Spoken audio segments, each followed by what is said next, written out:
Alright, what we've got here is an 044 steel.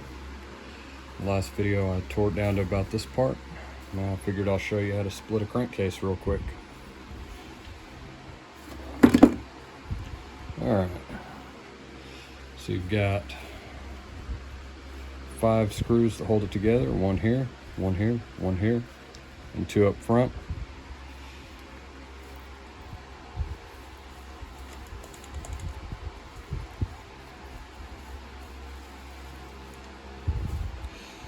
I think I'm going to sell this thing on Facebook Marketplace after I get it done. Make somebody a pretty good firewood saw. I'm thinking I've got a highway STIHL top end, and I think I'm going to put that on here.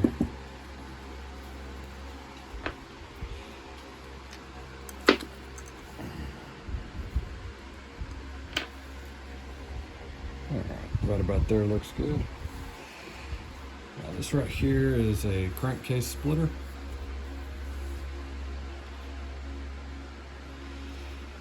When I bought this a few years ago, it was about, I'd say no more than 50 bucks.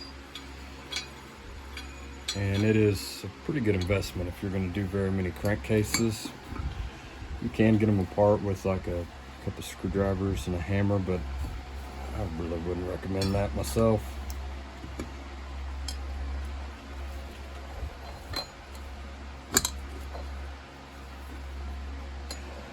Both ends of the crankshaft have a dimple in them for pressing.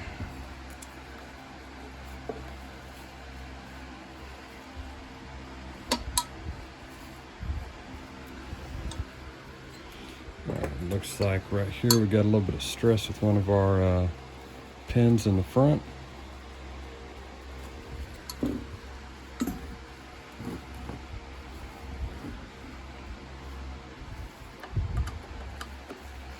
If you're gonna pry on the crankcase, I would recommend not doing it where the gasket has to seal. That's why I went so low down there.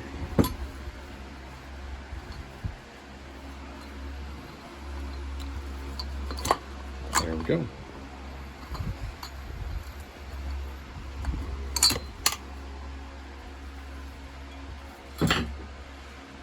All right.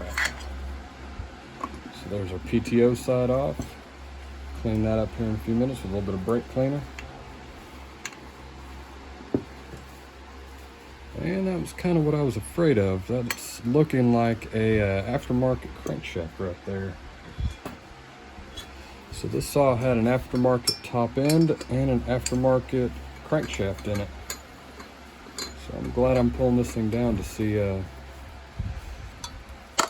was originally just going to do bearings.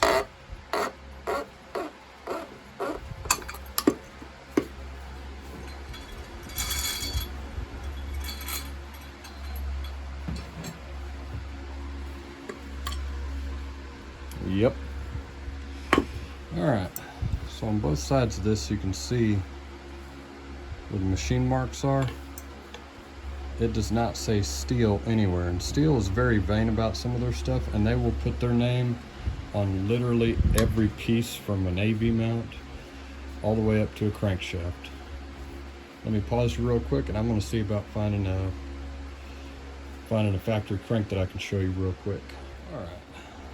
This right here is a MS441 crank, and you can see that on the flywheel side it does have the STIHL logo stamped in it and the part numbers.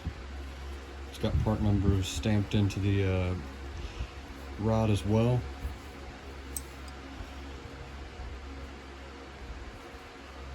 And this one right here that I just pulled out of the saw has absolutely nothing stamped on it.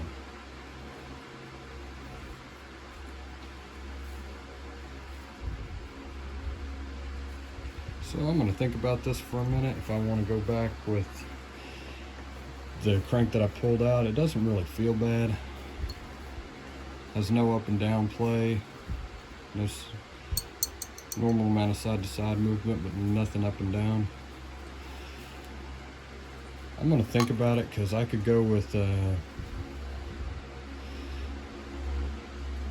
NWP crank maybe, or I could go with a highway crank. I was thinking I'm gonna do the highway top end, save a few dollars here and there. I trust the highway top ends. I use them on Husqvarnas normally. I don't have a good Husqvarna supplier around here. I've got a better STIHL supplier. But the highways, they last pretty well. But I gotta decide how I want to do a crankshaft for this saw, or if I want to hunt down an OEM crankshaft. Alright. But that's how you split a crankcase and how you get it torn down. Talk to you later. Bye.